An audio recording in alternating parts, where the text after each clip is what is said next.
ఆమెకు సీఏలో gold medal వచ్చింది. ఏడాదిన్నర క్రితమే వివాహం చేసుకుంది. ఎంతో హ్యాపీగా సాగిపోతున్న లైఫ్. ఏ చీకు చింత లేదు. కానీ విక్టరీ పరేడ్ ఒక్కసారిగా ఆమె జీవితాన్ని నాశనం చేసింది. ఏం జరిగిందో తెలుసుకునే లోపే మృత్యువు ఒడికి చేరింది. Bengaluru royal Challengers victory parade లో జరిగిన తొక్కిసలాటలో ఉత్తర కన్నడకు చెందిన అక్షతా పై మరణించింది.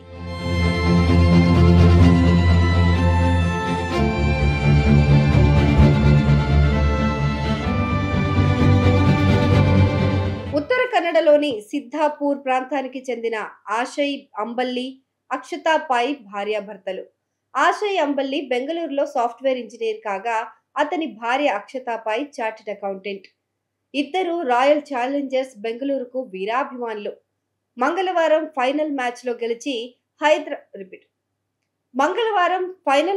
గెలిచి బెంగళూరు కప్ సాధించడంతో వారి ఆనందానికి అవధులు లేకుండా పోయాయి. హ్యాపీగా సెలబ్రేట్ చేసుకున్నారు. బుధవారం రోజు ఎక్కడో ఇన్స్టాలో వారికి ఓ పోస్ట్ కనిపించింది. అదేంటంటే బెంగళూరులో ఆర్సీబీ టీం విక్టరీ పరేడ్ నిర్వహిస్తుందని తెలుసుకున్నారు. దీంతో ఆఫీస్ లో హాఫ్ డే సెలవు తీసుకొని మరీ విరాట్ కోహ్లీ, ఇతర స్టార్ క్రికెటర్లను చూడటానికి భార్యాభర్తలు బయలుదేరారు. పైగా ఆర్సీబీ జెర్సీ కూడా ధరించారు. కానీ అదే వీరికి ఆఖరి రోజైంది.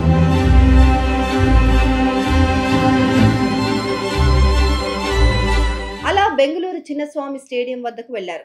అక్కడ 17వ నెంబర్ గేట్ దగ్గర వీరు చేరుకున్నారు. కానీ అప్పటికే విపరీతమైన జన సమూహం అక్కడుంది. ఆశయ్ అక్షతా చేయి గట్టిగా పట్టుకొని గేటు లోపలికి వెళ్ళడానికి సిద్ధంగా ఉన్నాడు.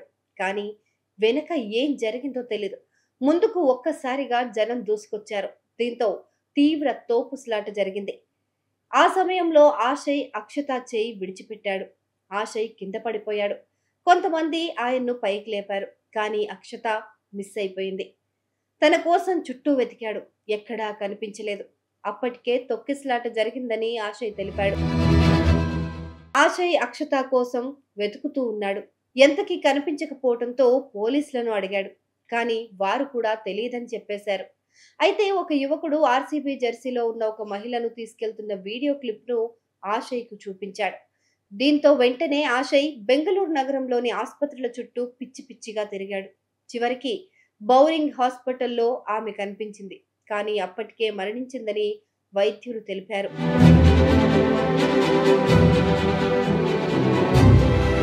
గురువారం వాళ్ళ సొంత గ్రామమైన సిద్ధాపూర్లో అక్షతాకు అంత్యక్రియలు నిర్వహించారు.